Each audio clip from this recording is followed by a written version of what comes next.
stand-up like you. Hosted by four-time Emmy-nominated producer Frank Payton and retired New York City firefighter, 9/11 first responder, and Vietnam vet, Billy O'Connor. Today's guests, baseball mega agent John Boggs. My brother. My brother Frankie, how you doing? How was your 4th of July? Well, terrific. We're both the red, white, and blue is happening, right? Thematic. We're both thematic. Thematic. That's a 3-syllable word. I'm going to practice trying to talk the way we normally talk because that'll make Derek happy instead of shouting across the table. Well, just That's like the way I normally Hey, talk. Derek, how are you? Hey, Derek, happy 4th of July. Thank you. Just talk like you do on your regular phone calls. Okay. You fuck. You stupid fuck. Yeah, that sounds like our regular phone calls. So, an interesting thing happened this week. The Denver Nuggets signed Nikolai Jokic to a $260 million deal, which we'll be able to talk about with our guest, John Boggs, baseball mega agent. And he's going to make $64.2 million in the 5th year of his contract. $64.2 million. Now, at the height of your gambling addiction, how long would it take you to have lost $64.2 million? Fast women and slow horses, man. That's my life story. Do you think you could have gone through that? I don't think I could ever go through that kind of money. I mean, that kind of money to me, to a regular working guy, is unfathomable. You know, you got to realize, guys like me, we measure money by the hour. You know what I mean? How much you get paid an hour? Nobody says like, you know, you're going to make $64 million a year or something. That's $1.1 million a week. See, I don't think anybody earns that kind of money. To me, that's, you know, you can't earn that much money. It's like steal. But you know what? And again, we have an agent on today, John, and you said many times, one of the hardest things is realizing what you're worth, what you should ask for. Mm-hmm. You know, if he can get $64 million, he's worth $64 million to somebody. Absolutely. Well, to the money people who are paying for NBA basketball. And they couldn't pay it unless they were making that kind of money. Absolutely. Derek's nodding his head. But so my question is, what were these guys like? Willie Mays. I always go back to Willie because, I mean, in my day, he was making $100,000 a year. People were saying $100,000 a year was crazy to play a ball player. I know they didn't have the big contracts, the television contracts and all that stuff they have now. Even the Raiders have a gambling thing. I mean, they expect the NFL expects to make more money out of gambling than they do out of... Absolutely. Out of football. Yeah. But I mean, what were the owners making back then that they could pay $100,000 and it was, you know, that was considered kosher? I mean, they could pay this kind of money, so obviously it's there. Absolutely. $64 million. Speaking of money, that gets me around to the Supreme Court. Everybody's talking about the Supreme Court, I think. Well, if anybody doesn't realize that everything is about money, look at USC and UCLA going to the Big Ten. I mean, that's crazy to me. But money drives everything. Look at the Supreme Court this week. They're outrageous. Well, they're not making any bones about it. They say, "Look, we got the goods right now. We got the gear, and we're going to use it. We're going to wield the baton." You know. And I hate to say this, but I give Mitch McConnell credit for that. Oh yeah, because he masterminded denying Obama his Supreme Court nominee, and Obama, I hate to say it, folded. I mean, yeah, Obama folded. Well, the Democrats usually their tactics is like they knew this thing was coming. They had the leak from the Supreme Court. They knew that Roe versus Wade would be overturned, and their response is usually, "Well, let's send out get $15. Send me $15 and we'll stop this." You know, that's the Democratic response. What is it? Twain said, "You know, I belong to no organized party. I'm a Democrat." Yeah. I mean, they're totally disorganized, and you know what? I don't know where they're going to go for a candidate. Well, and the Republicans also. I mean, the Republicans are not going to. I can't believe the Republicans are going to nominate Trump. I just can't. And I can't believe the Democrats will nominate Biden, nor can I believe they will nominate Kamala Harris, unless they just want to put up a sacrificial lamb and sacrifice the next 4 years. We both agree on that. Either one of those candidates is totally unviable. I mean, DeSantis, I think DeSantis and Trump will eat themselves. But you're pretty much settled on the fact DeSantis is going to be the next president. No, you're not. Not at all. You think Trump will be the next president? Not at all. I don't know who's going to be the next president. I think DeSantis is going to win the Republican nomination. I can't see them going with Trump. I mean, it could happen. And you know what?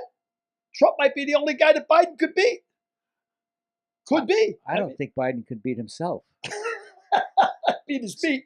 Seriously, I don't think Biden can beat. Well, you know I don't what? think Biden could beat his wife. With all the shit that's coming down I'm from the serious. Supreme Court, with all the shit that's coming down with Roe versus Wade, Gun voting laws. rights, gun rights. I mean, open carry in New York City is Well, they New York passed a rule last week stop it. to stop it. But now there's also environmental things coming down that they can't control their own rivers, they can't control their own lakes. Well, suppose they're right. Suppose we in California and New York and Massachusetts and all the leftist-leaning states are wrong. What? Listen, my question to you is,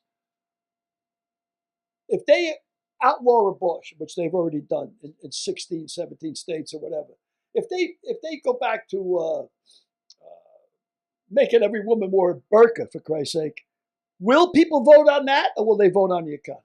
They're going to vote on the economy. It's the economy, stupid. Always. Bill Clinton said it. It's the economy, stupid. That's all they have to. And nobody cares why. When you go and pay $6 for a gallon of gas, nobody says, well, Putin invaded Russia. This is a backtrack because they closed down a lot of oil wells. It's fuck Biden. I'm paying $6 a gallon. Yeah. You know, that's the deal. So they'll vote on the economy. But I'll say to all of those people who talk about socialist and Marxist, and that are living off their Social Security check, which is basically a socialist. Fuck socialism. Where's my Social Security check? What's the other one? Keep the government's goddamn hands off my Medicare. My Medicare. Yeah, I love that. Yeah. But also with that socialism, I love Republicans screaming about socialism and Marxism, but after they were bailed out the banks, they bailed out Wall Street. We're all socialists. Of course. Time magazine said it. We're all socialists now. That was the headline after they bailed out the banks. Democratic socialists. We're Bernie Sanders. Yeah, that's what we are. As soon as we bailed, I mean, when I was in the bar business, I was in the restaurant business. Derek's in the retail business. If you sink, is the government bailing you out? Nope. Nope is the single answer, because you know what they'll tell you?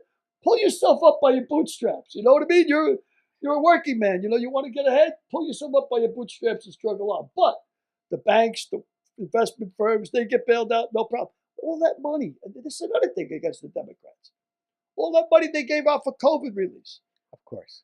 I think $100 million went to Tom Brady's company. Tom Brady got $100 million? I think he gave it back, though. I'm not so sure about that. I never heard anywhere that Tom Brady's company got $100 million. Not just banking Tom Brady. Bill Maher, according to Bill Maher, I don't know if it's true or not, I'm just saying, according to Bill Maher, 80% of that money went to the top. That's true. Well, that may be true, but that doesn't mean that Tom Brady got $100 million. Not specifically him. I'm not knocking him specifically, but that was one of the numbers that was thrown around. That could be a complete bullshit number. I don't know. Amika Mook and Mike is not responsible for the opinions of Billy O'Connor. And don't forget my great tips on cryptocurrency. Look back at our past episodes, and don't forget that tip I gave. I think that thing is so far in the toilet now.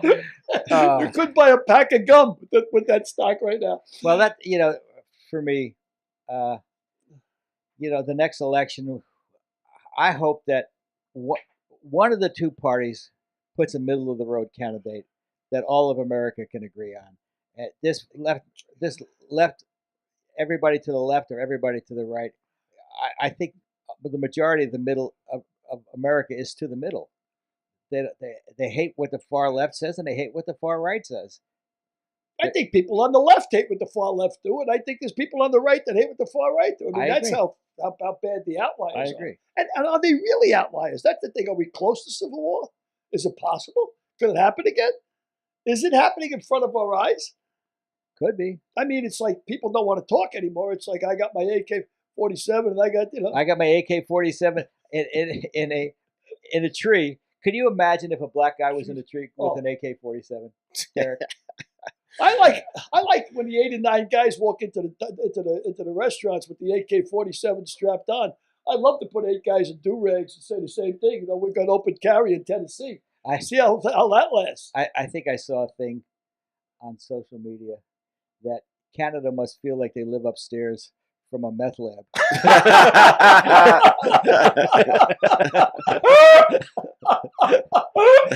Yeah, I mean, because it's absolutely fucking nuts. We're crazy. Without a doubt. We're absolutely crazy. And, the Democrats are supporting Republicans who will probably lose. And giving them money. And giving them money to run. That was the thing that initially I was all in favor of Trump because I thought it was so ridiculous that he was running. That he'd get killed. He would get killed. And that if he got nominated, and then as he got closer and closer, I said, oh, shit. We're in trouble because the people that say he's a man of the people can't see his gold-plated toilet chromes. The guy shits on a gold toilet, but he's a man of the people. I think Rose, was it McCaskins? Claire McCaskins. She was the one who started that. She made a great move by sending $1.5 million to a candidate she thought she could beat in the Republican Party in a Republican district. Claire McCaskins an idiot also. And she's a Democrat, by the way. Yeah, I know. So we're equal opportunity bashing today. Well, yeah, but because both parties. I mean, it's again, money.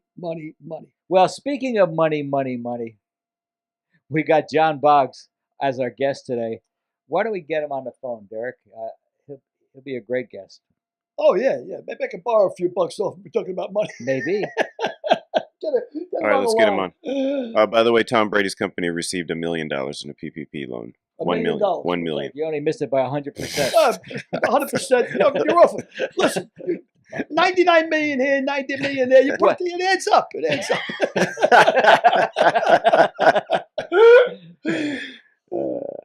Smiles of you. Boggsy! Can you hear us? I can hear you. How you guys doing? Great. How are you doing? Doing great. It's great to be with you guys. Thanks. That's my friend Billy O'Connor. How are you, John? Nice to meet you. And Thanks for coming on. My on, partner, Derek Harris. Hello. Hey, Derek. How you doing? Good. How you doing? So, John. Got me connected right away. I love it. Red, white, and blue underwear. Now's the time to flash them. Yeah, there you go. By the way, I apologize for anything Billy says. No. Right up off front. the top. That's quite all right. I love it. John Boggs, mega agent. Mega agent. You've been. I paid him to say that. Yeah, you've been so successful in your career. You've represented many big names, starting with and not limited to Steve Garvey, Tony Gwynn, Cole Hamels, Dave Roberts.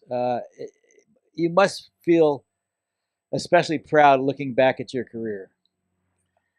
Frank, I tell you, how this business kind of works, and I've really been blessed is the bottom line. Blessed and fortunate with the people that I've been able to represent and interact with, and it's one of those things where you look back on it and you kind of you kind of just wonder, how did I get this lucky?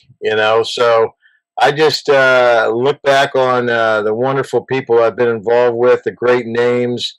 It just goes on, and there's all sorts of different experiences with each one. I've learned so much from each one of them too, and it's been pretty amazing. When I start looking at some of these guys, and then with the Hall of Fame coming up, just being able to be part of their journey really means a lot. How did you get started in business, John? were you born in San Diego? I know you went to American University. But where were you born? Right. No. I tell you, Frank, I do not have the normal pathway of.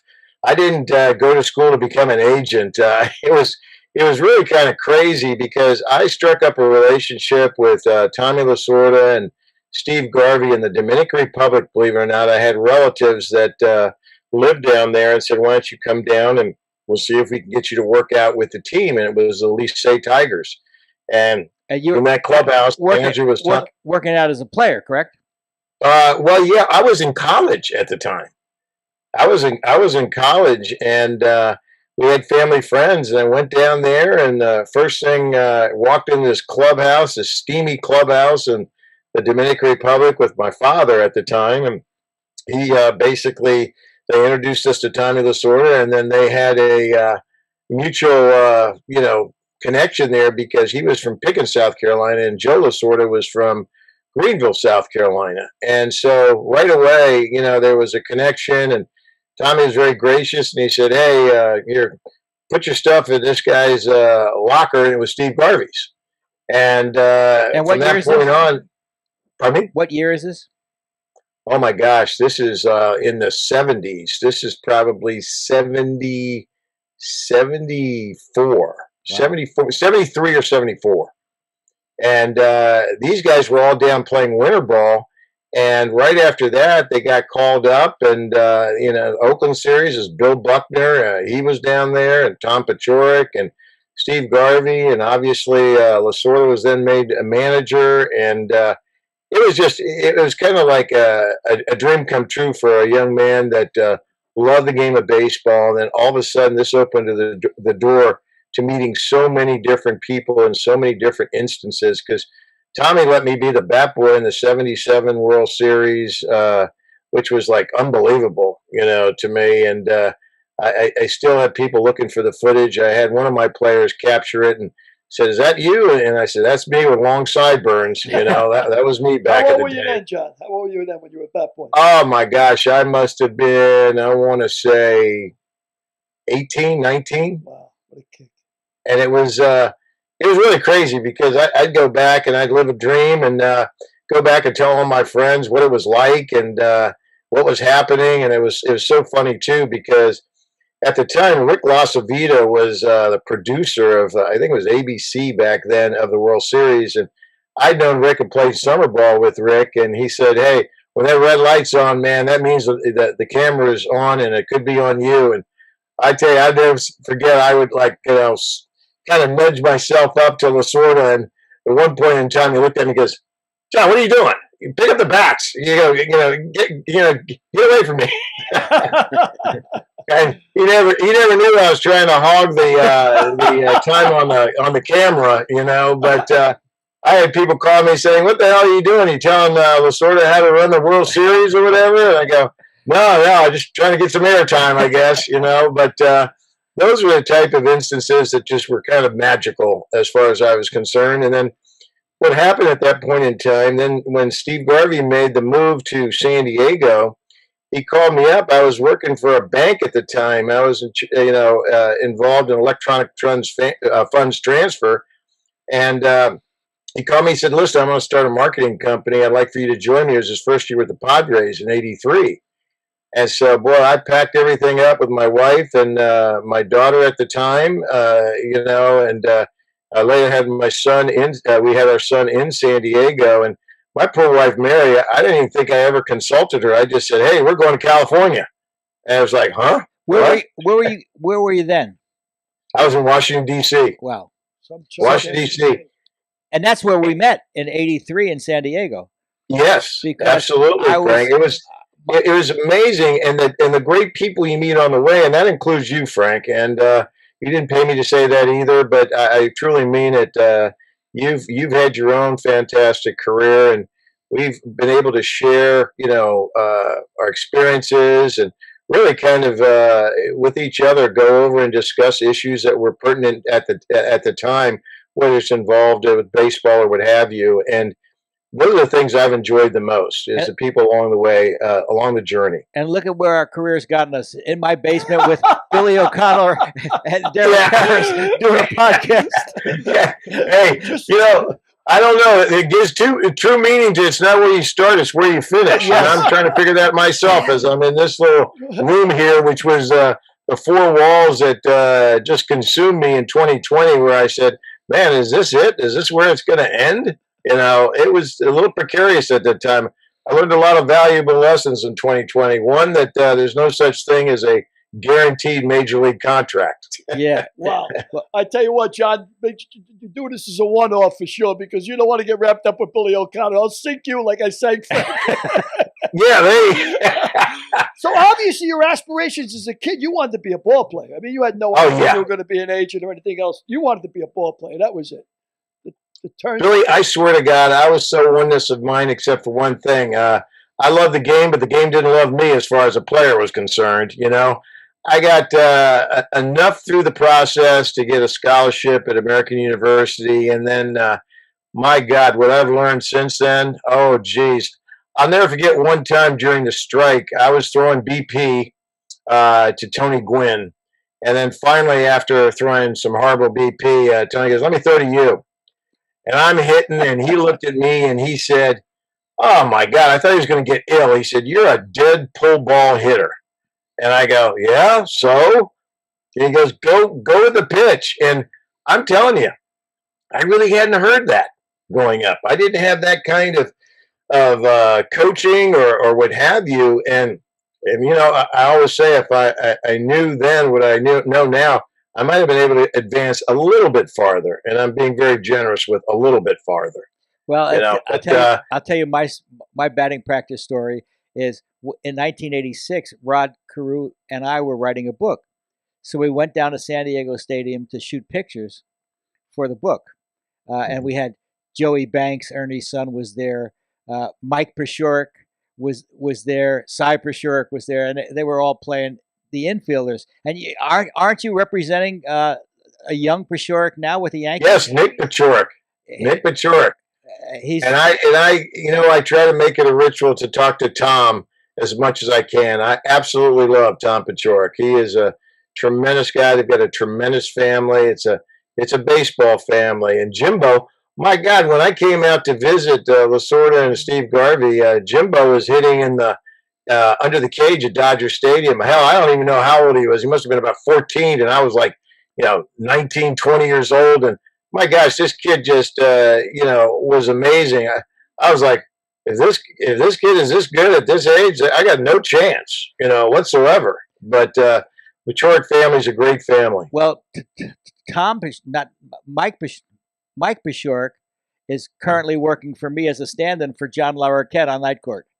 Now, that's the greatest thing in the world, because his son is Nick, who I represent. Yep, that's funny. 6 degrees. That is a small world, Frank, I tell you. And do you know who holds the highest batting average in Major League history? Yep. Hitting 1,000? John Pashurk. John Pashurk. Yep. 3 for 3. 3 for 3. 3 for 3, and then his back went out, and that was his Major League career right then and there. Yep. And he's a tremendous hitting instructor. He wrote a book about hitting and has a tremendous amount of knowledge. Yep. So anyway, I'm pitching to Rod and I threw him 3 or 4 pitches, and he started to laugh. And I said, I'm throwing him my best stuff, and he's starting to laugh. And I said, what's so funny? He said, I just realized if all the pitchers were like you, I could play until I'm 65.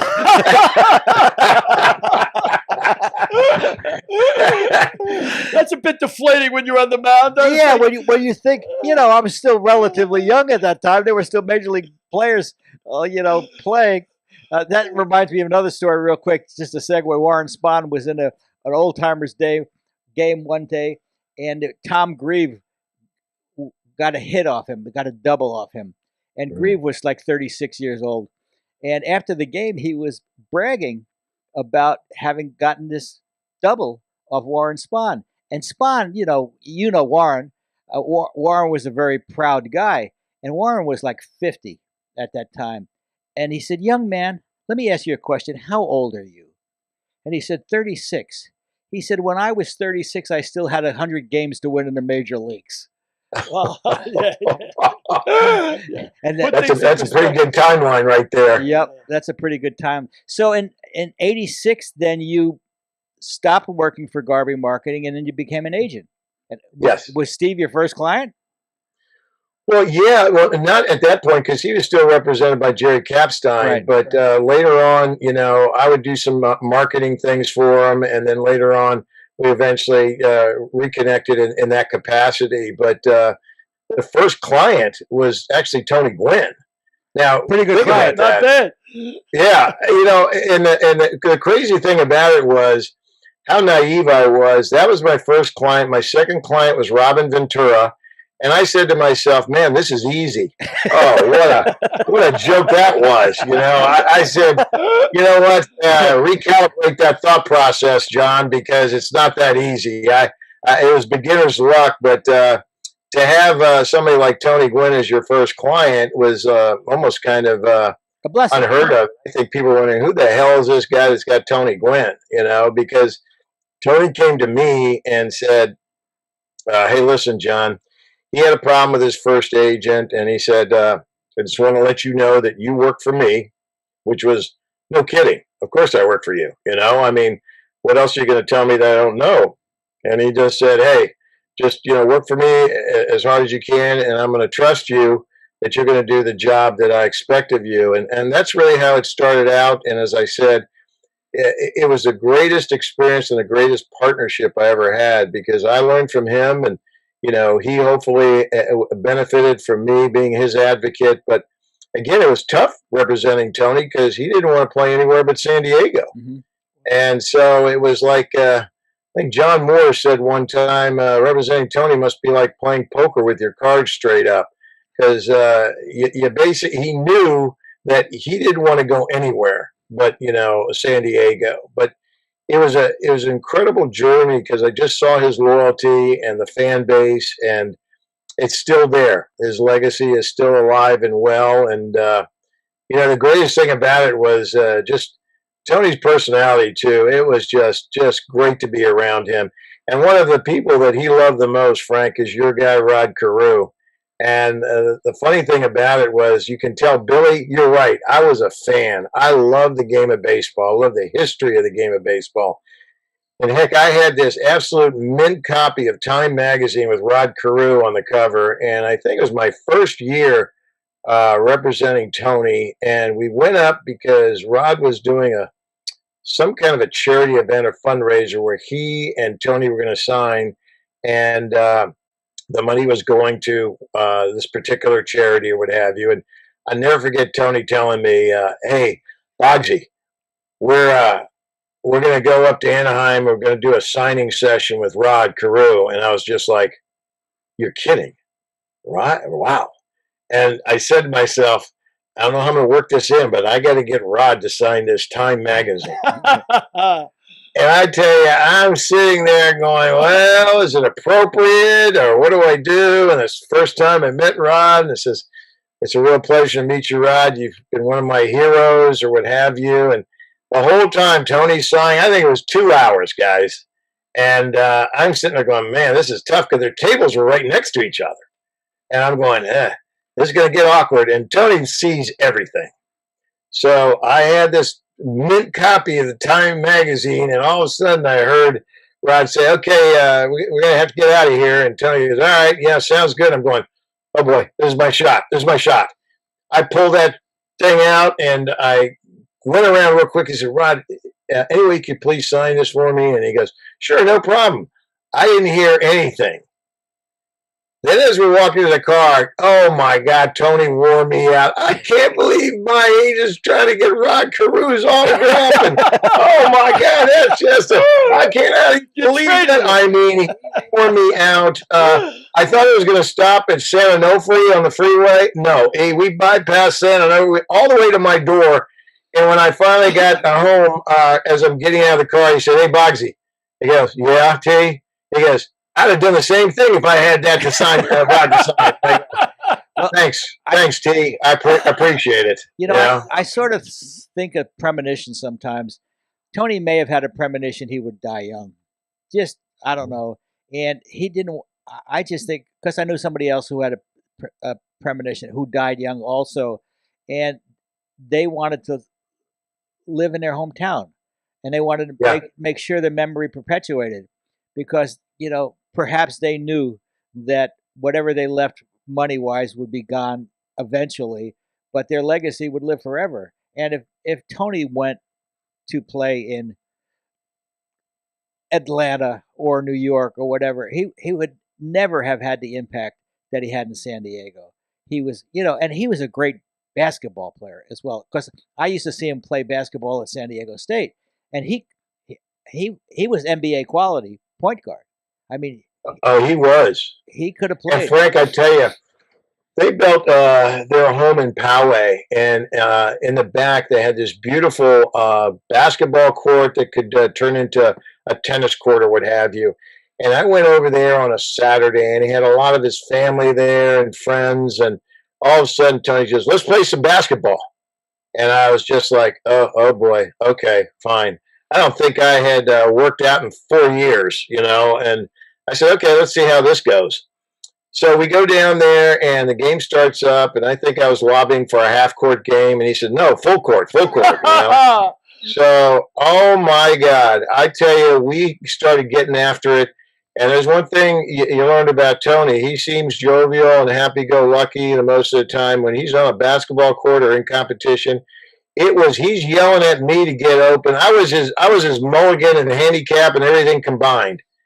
And I'm sitting there, I am sucking gas up and down the court. And I said, you know what? This is going to be embarrassing. I'm going to pass out, I either that or have a heart attack. And all of a sudden, he started getting into his brother-in-law Clarence about a foul call.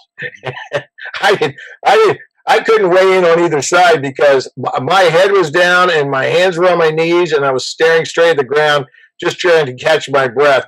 And if it wasn't for that argument, which later just canceled the game, it got so heated that at the end of the day, I am telling you, I was done. I was done. You know how if you really haven't worked out or done anything for a while, when you actually do something, you're sore the next day? I was sore. I couldn't get out of my car as I arrived home that day. That's how bad it was. But I tell you, every time I see his brother-in-law Clarence, I always thank him for saving my life and basically getting an argument on a foul call with Tony, because that almost ruined it for me. I'll tell you that much. Well, John, it was going to be a bad day. Yeah, you used to travel with Tony everywhere, and I would see you when I would go with Rod, and we would always have a lot of fun together because we always, we had something in common. One of those times, I think we went to Atlantic City, and you couldn't go back with Tony, so I got into a car with Stan Musial, Tony Gwynn, and Rod Carew, and drive from Atlantic City to Philadelphia, and they started talking hitting, and I didn't say a word. It was the most mesmerizing conversation I'd ever taken a part of, because I think there was 22 batting titles. Oh yeah, in the car. Unbelievable. That's right. Stan won 7, Rod won 7, and Tony won 8. And Rod was the low career average hitter because he only hit 328. Stan hit 339, and Tony hit 330. Stan hit 338, and I think Tony hit 339. I'm, correct me if I'm within a point, but that was an incredible time for me. And it was an hour and a half drive. I didn't say a word. See, that's a beautiful thing, because I think that's where the reward is when you're lucky enough to kind of be in an industry where you have these kind of iconic players and you're in their midst. And when they start, having a conversation with each other, it really is something to behold, because I had, and it's been said many times, I had a similar experience when we when we went to Orlando, Florida, and Ted Williams was honoring hitters, and this year he was honoring Tony. And right before we left, I mean, after the ceremony, which, Tony wasn't a big fan of ceremonies and everything else, the next day we were going to leave, and Tony said, "Come on, let's get out of here." And I go, "No, we got to go by. Ted is having a luncheon for everybody to thank them. I think we should go by." And he goes, "Okay, So we went to the luncheon, and we're getting ready to leave then. And then Bob Costas's producer came up and said, "Would Tony mind doing an interview with Bob and Ted?" And I said, "Gosh, yeah, I think that'd be fine." And Tony, readily agreed to it and said, "Okay, great." And I tell you, that was just as your situation was, amazing. And I was so happy I wasn't Tony Gwynn in that conversation. And he was absolutely, he was comfortable and everything else. But I looked at it, I'm listening. It was the producers, and obviously cameraman, and Bob and Ted and Tony, and then myself. I was sitting on a crate. And you talk about a fly on the wall. Gee, many Christmas. I was listening to that conversation. I heard stuff I never even heard before. And Ted would ask Tony, "Have you ever smelled burning leather when you foul a pitch off? Burning wood, I should say. Wood or leather? I don't know which one it was. Wood. But wood." And he would say, "Yeah, I smell that." I go, "Good God." In all the baseball that I played, I said, "Hey, that's why I stunk, because I never smelled anything like that." And they're talking about it, but Ted would have a way of asking a question and say, "What are you looking for? What pitch are you looking for in this particular count?" And Tony would say whatever it was, and then Ted would go, "Correct."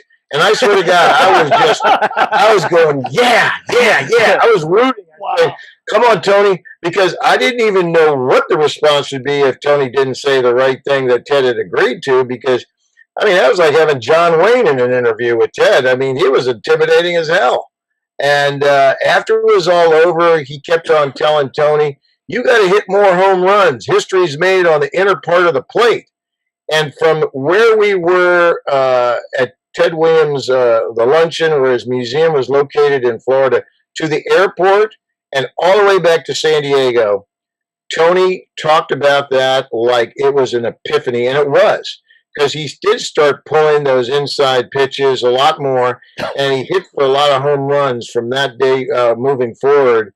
And he told me, he said, "Man, that was amazing." And then from that point on, Ted and Tony had a pretty good relationship, And really, one of his highlights was when Ted asked him, or John Henry too, asked him to stabilize, Ted while he was throwing the first pitch out at the All-Star game in Boston, and that really thrilled Tony to no end. And they really had a lot of respect for each other. But it was funny because the first time Ted, and this has been talked about probably many times, saw Tony's bat, which, Tony nicknamed the pea shooter, he started picking his teeth with it, because it was such a small bat, And Tony was like, "Well, what are you doing with my bat? It might be small, but it's effective, But that was those are the type of experiences, as you're talking about, Frank, where you're around this greatness and you're just like, oh my gosh, you want to absorb everything. You want to film it. You want to tape record it and put it in the can, because there's so many nuances that these guys share.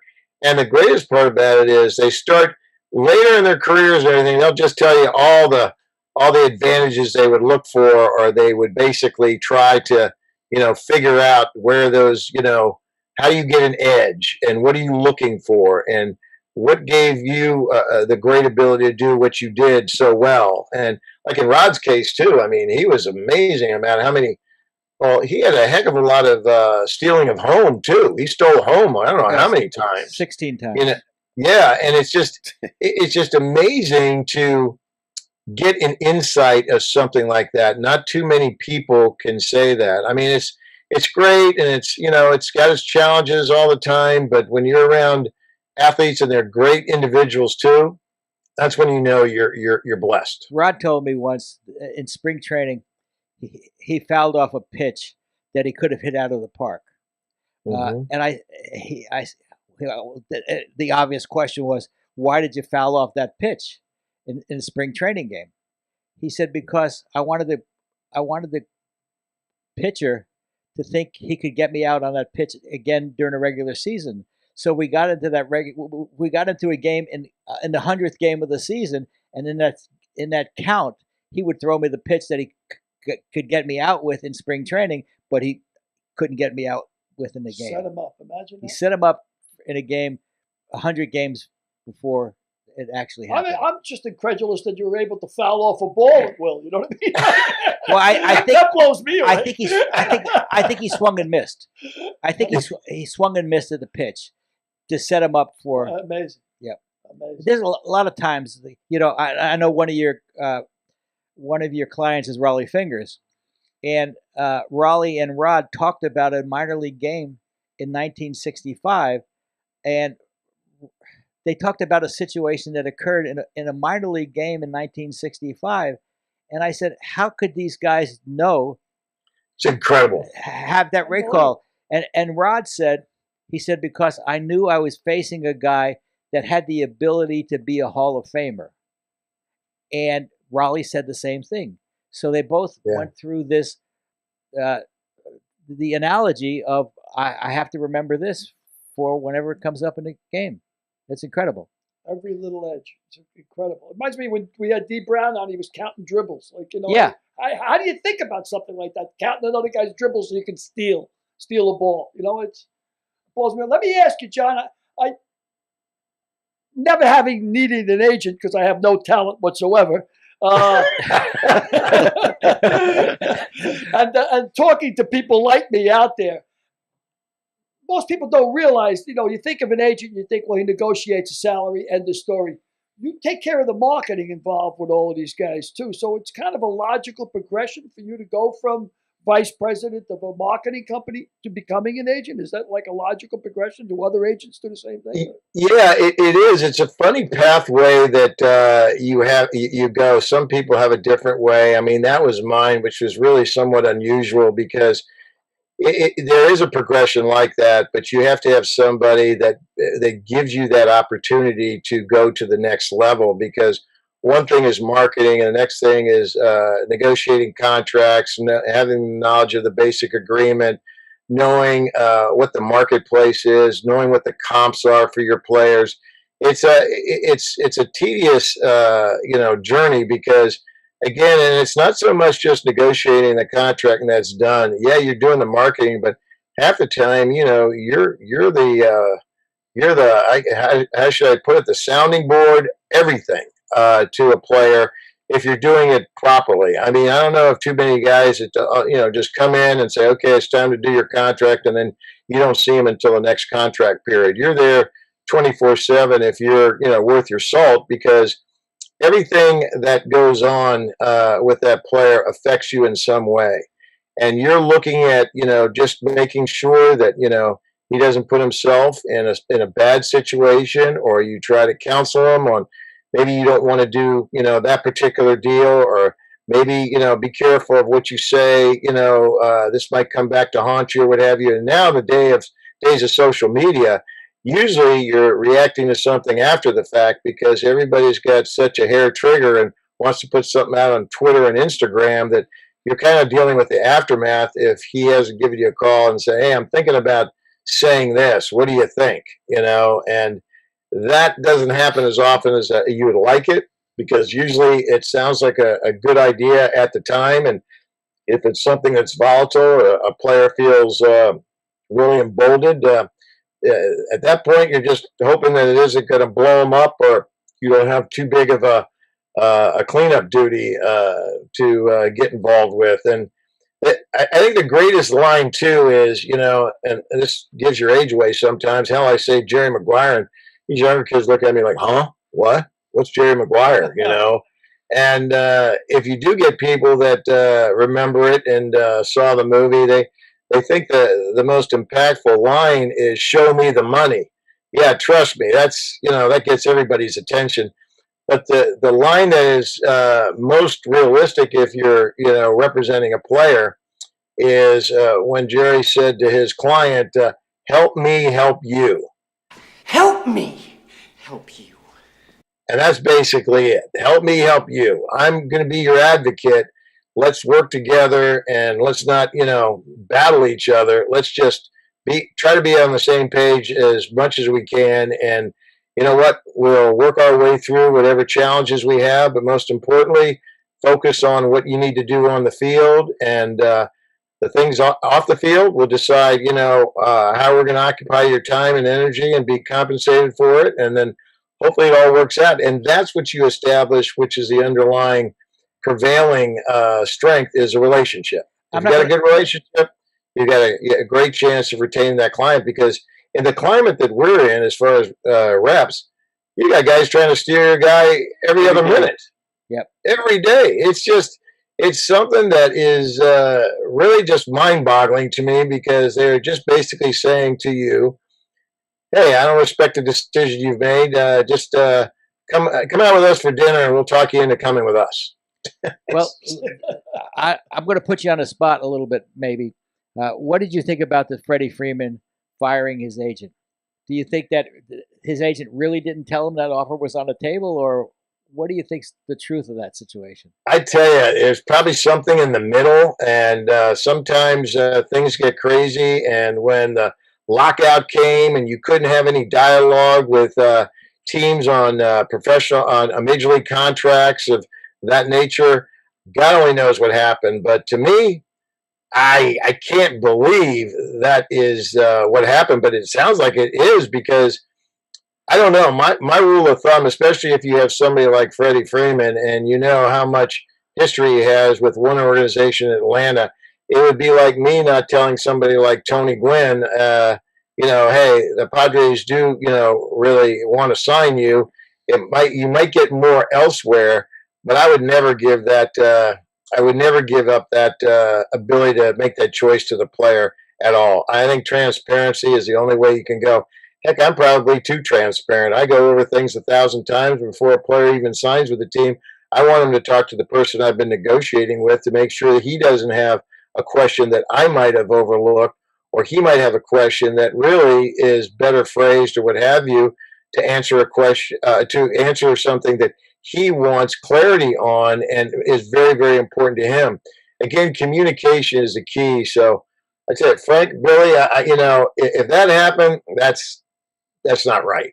I don't know. I like to hear both sides of the story. I mean, sometimes things get out there and it takes a long time for them to be calibrated to reality. I just can't think any agent does that. But hey, I'm sure at that point, I don't know what the agent's thinking. And when you start getting into hypotheticals, you just you got to be careful there, because I just, again, that floored me when I saw that initial brief of it. What really got me too was, I said, what's going on here? Because we get these bulletins from the Players Association that says, do not, approach this player. He does not want to be solicited. And when I saw that on Freddie Freeman, I go, who the hell is soliciting Freddie? He's got a long-term contract here. What's going on here? And then the next day it broke. I said, oh, wow. Okay. Well, I guess somebody got an early heads up, or somebody found out something and they wanted to go in and try to, rep them. But again, that is almost the biggest no-no I've ever heard of in the world.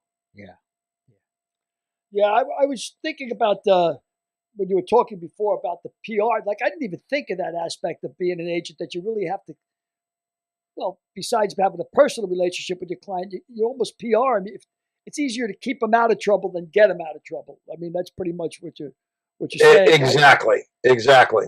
And That aspect. But the crazy thing about it is, you basically, you can't predict the future. You can't predict a reaction.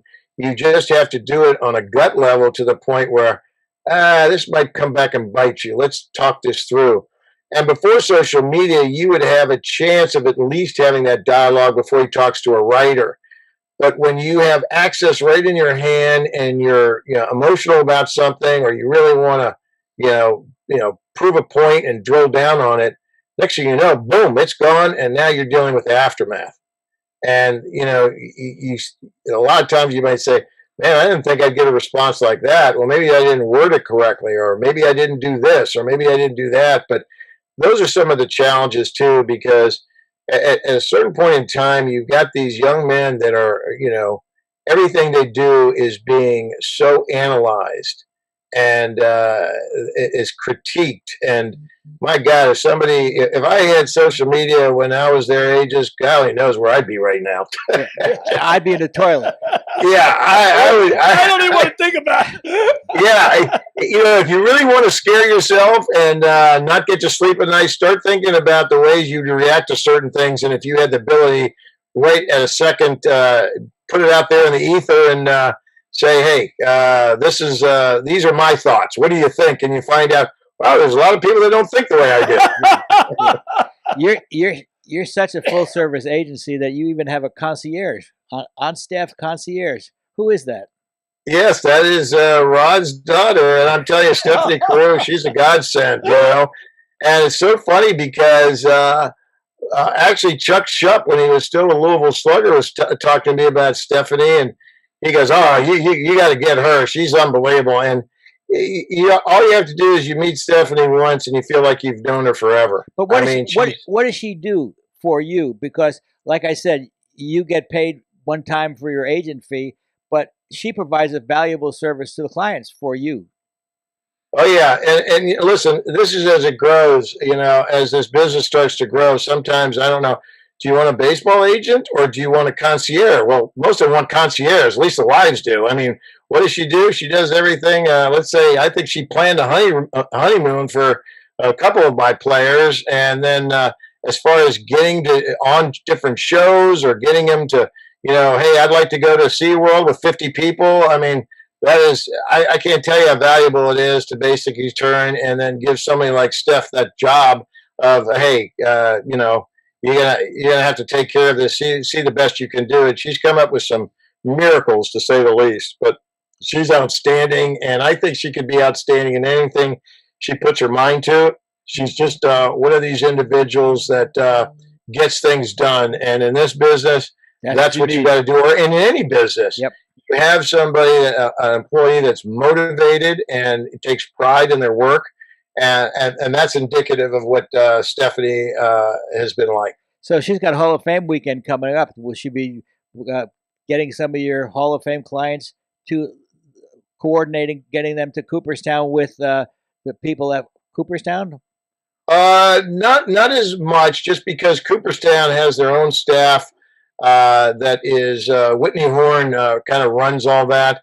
And they take that over, but she's always there as a safety valve and always there as somebody that you can depend on to try to get things accomplished. And with that being said, I mean, I thank God, because some of the times, you like to give people a breather so they can get down to other issues. But, the Hall of Fame is something that is almost kind of self-contained in that respect. But trust me, if something goes wrong, you always have that support system that's trying to look at alternate flights. And in this day and age, my goodness, I don't know, if you get book a flight a month in advance and you get ready and you're all packed and ready to go, and then you find out, guess what?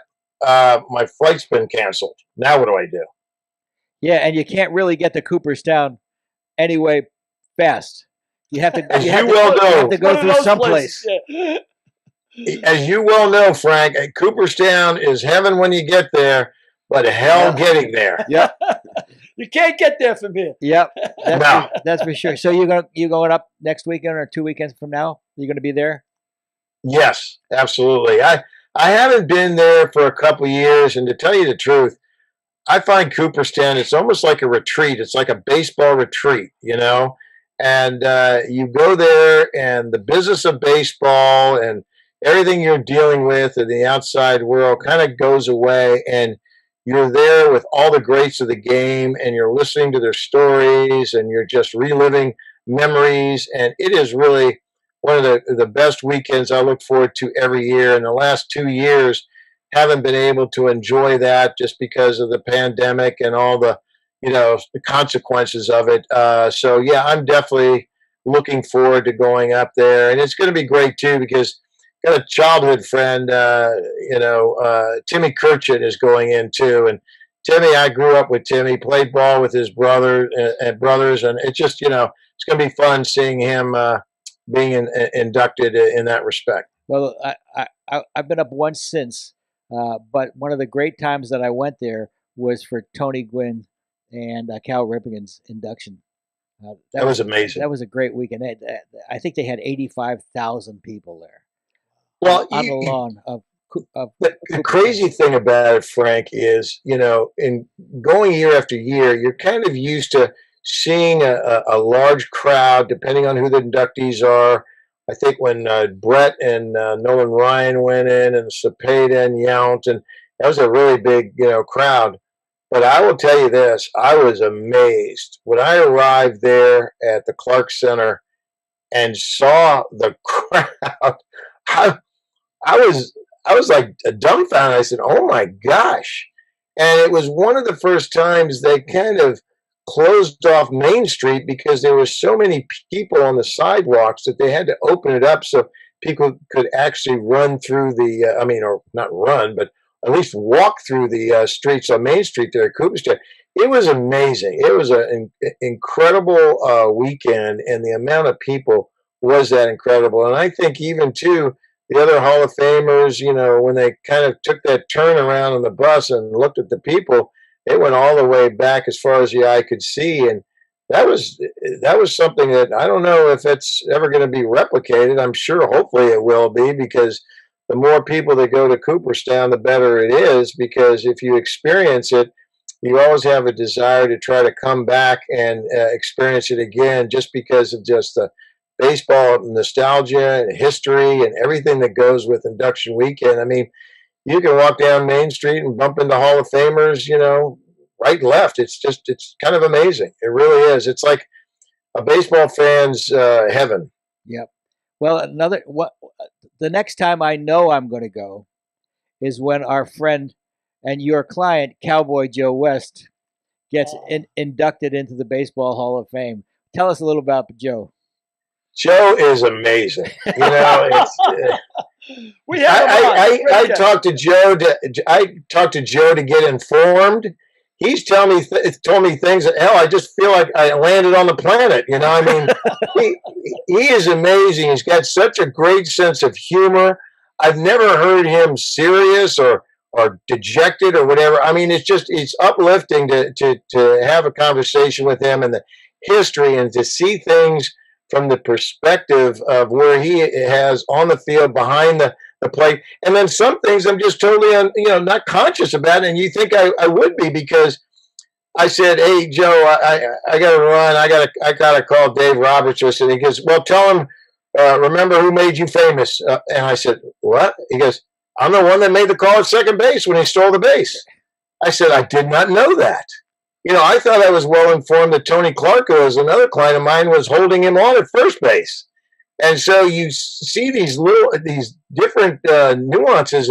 It's really amazing. And I tell Dave, I said, "Hey, the guy that made you famous said to say hi." He goes, "Oh, Joe West, how's he doing?" Joe, he's awesome. And and Joe's got such an amazing, the stories. I mean, he picks up my day. He'll send me a joke or what have you, and I just laugh, and I feel like, I'd take up most of his day, the times I would want to pick up the phone and just call him and just, end a discussion or elaborate a discussion of whatever it is. But yeah, I expect he's going to be in Cooperstown soon, and I'm going to enjoy that, because I'm going to enjoy his speech. I'm telling you. Yep. The speech alone is going to just get people rolling. I told him, I said, "Hey, you got to tell Frank and Billy to take it easy on me, or you're going to eject them." And he goes, "Okay, all right. You're going to give him the heave-ho. Just have him go easy on me, Joe, Yeah, we go easy on everybody. Oh, yeah. We're not here to interrogate you. I got to ask you. This is great. A quick question about Frank often says, Frank is an agent for artists Gilmore and Rod Carew, and he often talks about, in the entertainment business, one of the hardest things is knowing what you're worth, being aware of what you're worth. And is it fair to say, like, somebody who doesn't have an agent is like representing themselves as a fool for a client, like a lawyer? I mean, have you ever had a client say to you, am I worth all of that? I mean, I can't imagine you saying yes to this answer, but the question, has anybody ever said, really? Am I worth that? Has that ever happened to you? Well, I'm going to I want to put in perspective. You negotiated a contract for $154 million for Adrian Gonzalez with the Red Sox, and then $144 million with Cole Hamels with the Phillies. Now you can answer Billy's question. I say, am I worth that? Am I really worth that? Hey, I tell you, Billy, if you ask the GMs, they say, hell no, they ain't worth that. That's the constant debate. And man, Frank, you brought up some good memories because those were big contracts back in the day. Because really, in the day. Well, he just did a spit take. He just did a spit take. I'm used to saying, how much you make an hour? You know what I mean? Yeah. How much does he get an hour? It's crazy because in this day you get these 300 million, 400 million. You go, wow. If I could put Adrian Gonzalez and Cole Hamels in today's market, what do you think? And that's when you start getting into trouble because, again, as I say, and with Adrian's, I'll tell you this right now, that's not a good feeling because we walked away from an offer that was less than 154. We eventually got there, but what we walked away for, people say, "Wow, what kind of feeling is that?" That's like a feeling of out of body experience is the best way I could describe it because that's how I felt walking to the car. And then getting in the car, and then when we got back to the hotel, we get a call from Theo that wants to talk a little bit longer. And we finally got the deal done then. Not at Fenway where we were discussing in a boardroom, but at the hotel because they followed us back to the hotel. And he came up in the room when we got something done, but it was done primarily on a handshake agreement. And off he went to spring training, and we were still kind of hoping that this, would eventually take place and materialize. And the season started. And I tell you one thing, I'll never forget, right before I was supposed to get on a plane to go to Boston and memorialize and finalize this deal, Adrian got hit in the wrist. CC Sabathia nailed him in the wrist. I thought I had a heart attack. I let out such a yell. My wife came running down, thought I that was it, and I'm going, oh. And I called the clubhouse, and I said, "Hey, are you okay?" And he goes, "Oh, yeah, no, I'm fine. Everything's fine." And at that point, I said, "Come on, let's get on this flight and get this done." That was the most satisfying day I've ever had until we got Cole Hamels done. And again, that was something that was orchestrated. I was negotiating with Ruben Amaro, and I'm telling you, Ruben and I went back and forth and back and forth and back and forth. And finally, as I was going to Cooperstown, we were very close to getting the deal done, and then finally got the deal done at that point in time soon thereafter. And it was it was crazy, crazy times. But when you start evaluating somebody, yes, the most difficult thing is to get a comp and to get somebody that you think he measures up against. And, Teixeira was someone that we were using as a comp initially with Mark Teixeira of yes. Texas then, or with the Yankees then? He was with, I want to say the Yankees. Yeah. Okay. Yeah, the Yankees. But he was a comp we're using going into the season, his final season with the Padres with Adrian. And I tell you, I didn't think the Padres could compete, but what I didn't anticipate is they never gave us an offer. So it's pretty easy to walk away from something that doesn't give you an offer because that was Adrian's hometown. And sure enough, there wasn't a lot to talk about because they weren't willing to pony up that kind of money. And last meeting I had with the GM at the time, he says, "Are you still looking at a number that you were prior to the season?" I said, "Yep." He goes, "Okay, well, we might as well just have lunch because we're not going to be able to get there." Now, who knows what would have happened because Adrian wasn't all about the money. He's a lot about, where he was from, which was San Diego, and living conditions and everything else. They could have thrown out $90 million, and I don't know what to tell you at this point. Adrian might have said, "Yeah, that's enough." But again, you talk about the Freeman situation. He knew every word, line, syllable, sentence that that I was being approached with. And it was a situation, even in San Diego, there were a lot of people and fans that thought, oh, he just left for the money and he turned it down. No, he left because we never got an offer from the Padres. We didn't get an offer. So, again, history is kind of funny when you look back on those things, because you would think if I'm the Padres, I would make an offer and at least have him turn it down. But there was no offer that was made. And John knows that you never make the first offer. You never put out the first number. You always receive. Wait. Because their number may be higher than what you would have asked for. That's exactly right. You never know their budget, so you're always like, you tell me. Well, see, that's the tough part about this draft. You try to find out, here's an amateur player, and you're trying to get him, signed, and you still have some comms from past draft picks or what have you, but that's like, there's always a little, disclaimer in there that, oh, well, this guy was faster than your guy, or this guy had a little bit more power, or this guy was a little bit more mature, or what have you. But that's one of the most difficult things to do. And you're not going to get any kind of dialogue from the ball club until right before they make a pick in some situations. They try to get the parameters where you're at. You try to get the parameters where, your client is at, and then Katie bar the door from that point on. But it's one of the most fluid, you have no idea until it actually happens situation that is part of the game. It's a lot easier having a free agent player, because at least there's dialogue there, and there's other teams that are that know there's a timeline. It's the same thing with the draft too, but they never like to show their cards. Because my favorite question is to a player when a scout calls us, well, where do you have them valued? Oh, I don't really know. And baseball's got a great structure, because the area scouts can never really give you a definitive answer, and it goes all the way up to the scouting director. And very few times is a scouting director going to give you an idea of where they're at, like weeks before the draft takes place. Well, John, when you're talking before about trust between a client and an agent, boy, does that exemplify that. When you could get up from a table, somebody offered you $140 million, and you're walking away from it. If you're my agent, I got my hands around your throat saying, "What are you, fucking crazy? That's $140 million." I will tell you, it is a horrible feeling. And anybody that says to you they walk away with confidence, I think they're lying, because I sure as hell didn't. I said to myself, oh, my God. Oh, what's going to happen with my luck? Go back to the Padres. No team will pitch to him. He's not going to have a good year. I mean, it just was.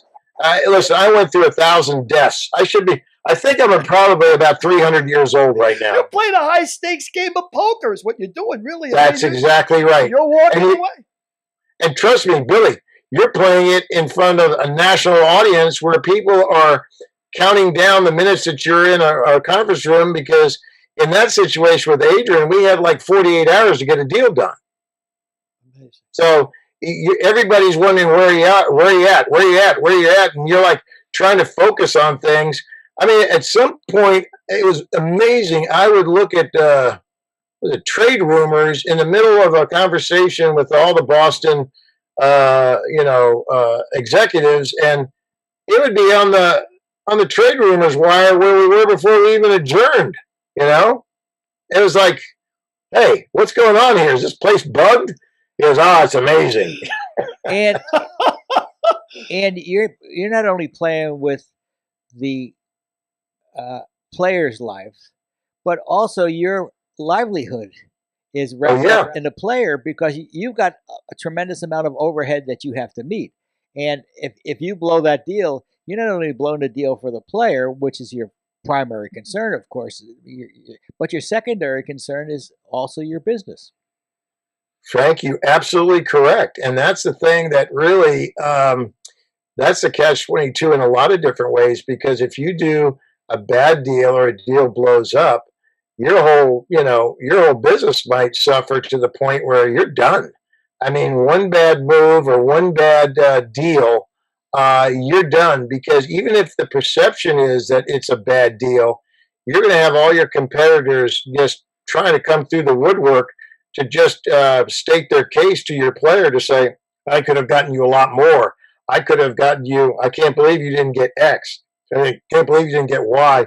And that's part of the journey too, is to make sure your player understands and is thoroughly involved in the process, because at some point in time somebody's going to come in and be cavalier enough to say, I could have gotten $2 million more or $3 million more. And you want your player to be so educated that said, yeah, you think you could have? I don't think you could have, because I went through that entire negotiation and I was in on every aspect of it. And trust me, I wouldn't have said yes if I thought I was getting undercut. And that's called prepping your client to the point where he's as involved as you are. I mean, during free agency, I will tell you, there are sleepless nights because I'm on the phone at the crack of dawn until, midnight that night, just, either talking to teams and then circling back and talking to the player and say, I talked to the following teams. This is what they said. This is what the dialogue was. This is where we're going. This is when we have to come back to them with another counter, or we have to let them know what our position is. It is 24/7. And again, the fruits of that is the fact that they're as involved as you are. And it isn't as though, hey, go to the beach. I'll let you know who you're going to sign with. No. At least I don't do it that way. I don't know if anybody else does, but I want my player to know everything I know, and he can hear where I feel it's going, and we will probably already have a game plan. And, it was good to walk away from that situation in only one respect, that in that case, Adrian knew what he was walking away from. And he was right there with us. He knew going in what our bottom line was when we arrived in Boston, and we basically achieved that when we left. And he was fully satisfied. And that's what you want. At the end of the day, you want a client that is happy and satisfied. I want to put you on the spot, John. Yeah. To be a successful agent, I want to be a successful agent, right? Mm-hmm. What's the main prerequisite I have to have? Is it ethics? Is it transparency? Or is it balls? I think all the above, but the balls, that's a portion of, you've got to know, at what point, you jeopardize something because you're banking or you're bullheaded about something and you're ready to put them on the spot. To me, before I would, make that stance and be able to walk away, is I would really have, the transparency and the efficacy of talking to my client and saying, listen, they're adamant about this. Do you have the balls to basically walk away from this deal? Because that could definitely happen. That could definitely happen. Because if you got the courage to do that, I'm fine with that, because we haven't accomplished what our goals are. And if you don't have any more flexibility, then that's an easy situation. So it's an accumulation of all, Billy, because even, before we arrived in Boston, we did a lot of due diligence of what our number was going to be, that was going to be a take number. And so when we didn't hear that, Adrian was perfectly fine. He said, okay, let's leave, And so, again, listen, I'll be honest with you, he probably had the balls. I was just like, oh, my God, where are we going? I was thinking every negative aspect of things, known to man, and I'm going, well, okay, if it's okay with you, I guess it's okay with me. I hope you can hit in San Diego next year, because I don't think guys are going to pitch to you. But, hey, you know what? We went through that. We went through what the negatives were. And it's funny, you learn about things, because even as we discussed a transition from the National League to the American League, I'm sitting there going, well, Adrian, do you think that's going to be an issue? Because you basically have to then get to know a lot of pitchers that you haven't faced. And he looked at me and just looked at me and said, Boggsy, what are you talking about? As a pitcher is a pitcher. Pitcher is a pitcher. I'll just have to learn them like I learn every other pitcher that comes into the league, even if you stay in one league the whole time. Yeah. And again, you sit there, your concern is completely dissipated by what your player tells you. And that's what I'm talking about, the relationship with the player. If you have that, then I think you're way ahead of the game. But if you're treating it as a pure business and you're basically, just saying, okay, this is client number, 42 or what have you, we'll see what we can do with them. And then if it doesn't work out, then it doesn't work out, No, I try to embrace every player and feel their pain, feel their challenges, and then try to get it to a point where, we have a real good, solid game plan. And I know what flexibility I have and what I don't have. And if it strays in a negotiation, I will go back to the player and say, listen, I basically, pounded out a few corners here we haven't totally gone over, but this is how it went. Are you okay with this? Are you okay with that? Or do I need to get back on the phone and reconfirm our understanding again? And then you get the direction again from the player. And that's what's having the player involved in the process is what I like to do. As a layman, I have no idea what an agent. I'm thinking an agent is like a lawyer. It gets 10%, 15%. Is that pretty much how it is? Is that standard in the business? Or is it standard in the business? Do all agents get the same amount percentage-wise of a contract? Oh, no, Billy. I wish it was 10%. Well, that's high on the spectrum. There's some agents that charge 1 to 4 to 5 to 6. I mean, I don't know. I think the norm is 5. Some agents, in order to get a player, might charge them less. There's a negotiation in everything in life, and there's a negotiation also getting a player that is, sought after, or what have you. You've got to draw the Maginot line where you're not going to do it for less than X or Y or understand things of that nature, but you have to do it based on the job that you think that you can accomplish and what that is going to actually cost, in the end game. And is it worth it? And how much work is there going to be for, whether it's a reduced percentage or a regular percentage? But no, it's not in that double digits. I wish it was, but it's not. I had one client's father say to me, "Why so little?" I said, "Oh my God, I love you. You send me more people like you." Another uninformed question. I got to ask you, uninformed totally. How, as an agent, and regardless, mega agent or whatever, how do you get your clients? Obviously, people are not going to go on Yelp. Is it word of mouth? Is it by your past reputation? I mean, do you have to pitch? I mean, the majority of your clients, do you have to sell them? Or do you already sold? Or you have to sell? Well, that's the toughest thing because, it's like anything else. You've got to sell yourself. And if you're starting out, hell, I think the first prerequisite is be lucky as hell. Because I was lucky as hell because Garv was a teammate of Tony Gwynn's. I got to know Tony piecemeal. We started doing some marketing deals with Tony, and doing a deal for Tony was the greatest thing in the world because he was so appreciative. You bring him something, and he was like happier than you can possibly imagine.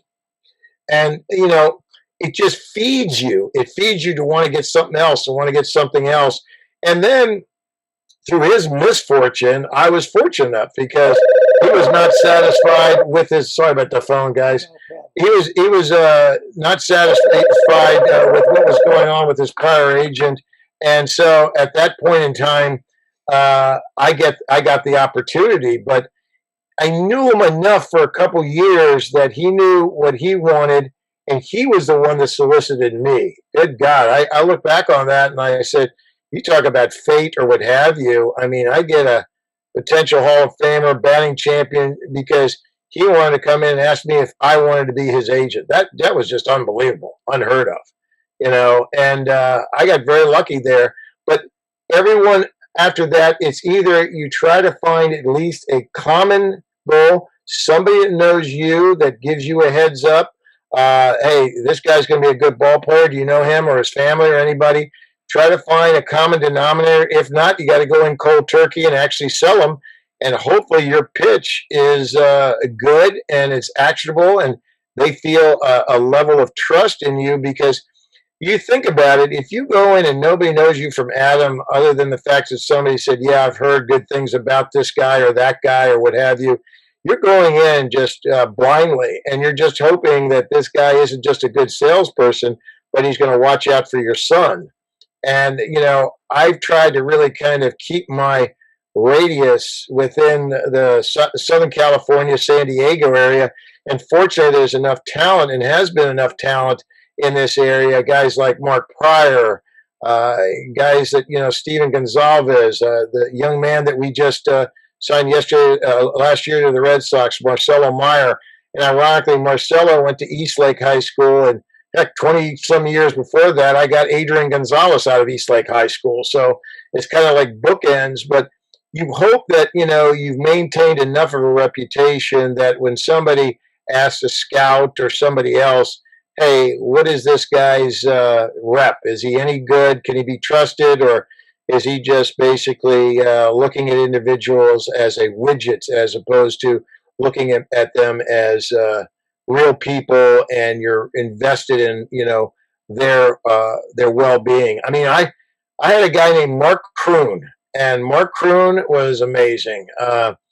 He had about 102-mile-per-hour fastball. I might be taking a point off it too. And Tim Flannery was a coach at Rancho Cucamonga. He said, "Hey man, this kid's a project, but you should sign him." And Crooney was a piece of work. I'm telling you, I love that man. And when I first met his mom, she walked in her office with a T-shirt that said, "I survived Mark Kroon." I said, "Oh boy, what does this mean? Is this great humor, or is this something that I should be aware of?" And Crooney was a character. He was a character without a doubt. And he had a couple cups of coffee here in the U.S. with teams, with the Padres and the Reds, and but then he was out of baseball. He had to get surgery, and hell, I think at one point he was driving a UPS truck and giving baseball lessons. And sure enough, he called and said, "Hey man, I'm throwing the ball really well. Anyway, you can get a scout to see me." And sure enough, the Angels came, saw him, and signed him, and he had a good season. He was a minor league free agent again, and he signed. It was the Rockies, I believe, and he signed with the Rockies. But then he got an opportunity to go to Japan, and that's where he made all his money. We call him the Phoenix in our office because he rose from the ashes and went on to make millions of dollars in Japan. In fact, he has the fastest recorded pitch in Japanese baseball history. And so that's another example of never giving up on an individual, because he might be dormant for a while, but then something clicks and something happens, and all of a sudden they're back in the game and they're doing incredibly well. Did you make that deal with Japanese baseball? Yes. How are the Japanese to deal with? They're tough. They are very specific. They know what they want. The one thing that is probably the most important thing is they want to know the player wants to come to Japan. They're not going, or Korea, where have you, Taiwan. They want to know that is something that they're not going to have to deal with, that they're going to accept the change of culture. They're going to embrace the culture, and that's who they embrace. Because I had a young man, Pierce Johnson, who's a reliever with the San Diego Padres now. He went to Japan for 1 year and did phenomenally well. And prior to that, he was a first-round pitcher, but he seemed to just never get a long-term opportunity in the big leagues, whether it was with the Cubs or the Giants. He just seemed to be just always kind of bouncing around. And he went to Japan, and I'm telling you, I don't think he found anything new. He just had the confidence, and they gave him the ball, that he knew he was going to get the ball regardless, and he had an outstanding year, and he came back and signed a 2-year deal with an option with the Padres. And the greatest thing about it is when you go to Japan and you come back as a free agent, he wasn't even arbitration eligible yet because of his service time, but because he was overseas in Japan, came back as a free agent and eliminated his arbitration process. Wow. So he didn't have to go through that process, went straight to free agency. I've got so many things I could ask you, but we're running out of time. And you've been great. Terrific. But before we go, Derek, do you have any questions you want to ask John? Yeah, I got a couple questions. So first of all, how are you, John? Fine, thanks, Derek. How you doing? Good. How accurate is Jerry Maguire, the movie? It's pretty damn accurate. Wow. In some situations, it's pretty accurate. I mean, not to get into the nitty gritty, but oh my gosh, you're dealing with so many personalities. I dealt with a good friend of mine is in a different business, and he goes, "You're crazy. You got to get into the widget business because they don't have opinions, they don't have family, they don't have a lot of outside voices." Because you're getting critiqued by everybody, not only the general public, sports writers, teams, your competition, but you're getting it internally sometimes from families, girlfriends, what have you. So the Jerry Maguire situation, the only thing that's totally inaccurate, I would have been freaked out if I was Jerry Maguire and I lost all my clients like that. I would have just said, okay, I'm toast. And to basically have the time to fall in love, that's another inaccuracy. You don't have time. Thank God I got my wife before I got into this business, because the craziest part about it is she's the force behind our family, because she's allowed me to do what I need to do. But I tell you one thing, I don't have time to do anything. I mean, I've gotten used to cold food. In fact, I don't even like hot food that's supposed to be hot. I don't like it hot. I like it cold.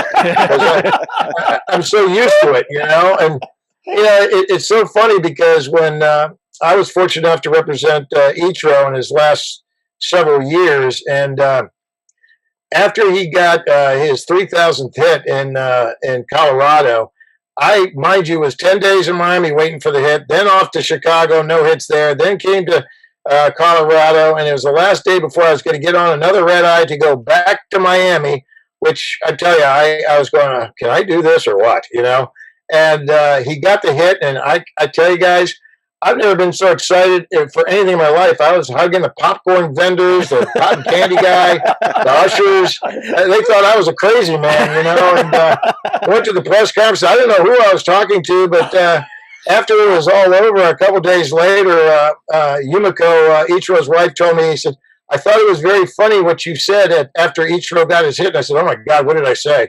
And she said, you said, I'm very happy because now I got to go back to San Diego and reintroduce myself to my wife. So it's those kind of crazy things. But those are some of the highlights there, Derek, on how somewhat inaccurate it is. I can't just keep on going to seeing his sometimes frustration and sometimes, oh, my God, or what have you. But it just tells you, and then dealing with the personality of the player. Right. Because, again, the player's thinking about his career, which he should be, and you are too, but in his situation, he seemed to be high up on the food chain of his agency, and then all of a sudden he lost everything, And then that one scene where the agent looks at him when Jerry Maguire's hugging his client, and he got the big touchdown or what have you, and then the guy's looking at him, seeing Jerry hug his client, and then he's looking at his client, and he's starting to make a move, and the guy goes, don't even think about it, Right. Well, that leads me to another question. How many times have you seen Jerry Maguire? I've probably seen it from travels, airports. I've probably seen it about 5 or 6 times. Okay. It's a real reminder to me, and that's why I'm so spot on as far as, Show Me the Money is a great sound. It's great sound bite. Yeah. But Help Me Help You is the most, how should I say it, the most realistic. Right, that makes sense. Speaking of Ichiro, when does he go in the Hall? It's 2025. Wow.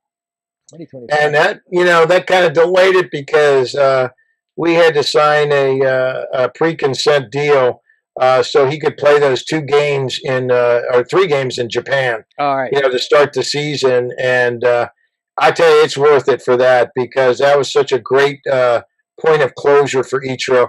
I've never seen anything like that, because he is definitely a national treasure. And at the end of the game, we met him down in the batting cages below the Tokyo Dome, and we talked for about 5-10 minutes. He gave a brief press conference to the U.S. writers, and then he said, he'd be right back, and I didn't know where he was going because it was like 1 o'clock in the morning. And so, MLB security guard came and got him and my son, Steve, and said, Ichiro wants you on the field. I go, what the hell are we going to do out there? Have one final BP? It's 1 in the morning. And sure enough, as I was approaching the opening of the dugout, you could just hear this just deafening roar. And nobody left the ballpark at 1 o'clock in the morning, and about an hour between the game ending and him going out there and taking a lap. Nobody left. It was the most amazing thing I ever saw in my life. And he must have had 300 photographers following him around the perimeter of the field as he was waving to the fans in the stands. And I sat there with my little phone as he was coming around the bend thinking, oh, this is kind of cool, and proceeded to get trampled by all 300 photographers. I had to find my phone in the dugout somewhere. I thought I lost that and it was broken, but they were looking at him, which I finally deduced. They're not looking at me. They think everybody's getting out of the way, and I'm just trying to catch a shot of it. So it's pretty crazy. It was pretty crazy, but so memorable in so many ways. Well, you've been memorable here, John. I got to tell you, it was a great, great interview, man. Thank you so much for coming on. I feel like I met the real Jerry Maguire, and if I look real close, if I look real quick, you do resemble Cruz a little bit, around the cheeks, if I look real quick. But really, thank you so much, man. Just I appreciate it, Bill, but with Tom Cruise, I hate flying, so if I ever got a plane that he did in Top Gun, I don't know, they'd have to peel me off the cockpit. Thanks so much, John. I've known you for 40 years now, and I always know when I ever need a common take or an honest take on anything else, I call John Boggs. Well, I feel the same way about you, Frank, and we've had several of those conversations, and I appreciate all the enlightenment you've given me throughout the years, and it was a pleasure to be on the show with you and Billy. You got a great podcast here, and it was really an honor to be part of it. Thanks, pal. Thanks so much. Thanks, Derek. I didn't want to forget you either. You know what? You're part of a good crew there. Thank you so much. I appreciate it. Thanks, right. John. Thanks, John. Bye-bye. Thank you. Take care, guys. Bye-bye. That was pretty cool. I mean, they said that we're talking to the real Jerry Maguire, and he's very frank, man, which is cool. I like it. No bullshit with him. You talk about whether it takes balls, ethics, or whatever it takes. How do you walk away from $140 million? How do you do that? Well, the key to making a good deal is being able to walk away. Do you think that? And I wanted to ask him this, and I just didn't get it in this. When you're negotiating, who talks first loses. You think that's on the level? Would you say that's you're an agent? I don't know about that. I mean, sometimes people call you, and they're far from losers. But you have to ask. They have to make the first offer. You can't sell yourself short. You can't sell yourself short because oftentimes I have a figure in mind, and their figure will be twice what I was going to ask for. And then when I say it, I'll say, well, if you could sweeten that just a little bit, we can make a deal. So who speaks first might be the loser in that essence. Yeah. In reality. Yeah. Wow, well, incredible. He was a great guest. Terrific guest. A good post 4th of July guest. Next week we'll have Russ Ortiz on, who was a pitcher in the I don't even remember, in the All-Star game, 2003 All-Star game, and he was the leader in wins in the National League that year. So he should be a great guest. 23 wins or something? 21 to 7, I think. So that'd be a terrific guest. Yep. Love the baseball. Thanks, Derek. Thanks, Derek. Thanks so much for everything, pal. Thanks for looking guys. in, folks. Really appreciate it. See you next week. Yes. Hope you had a happy 4th. Happy 4th is right. Next week's guest, MLB's winningest pitcher in 2003, Russ Ortiz.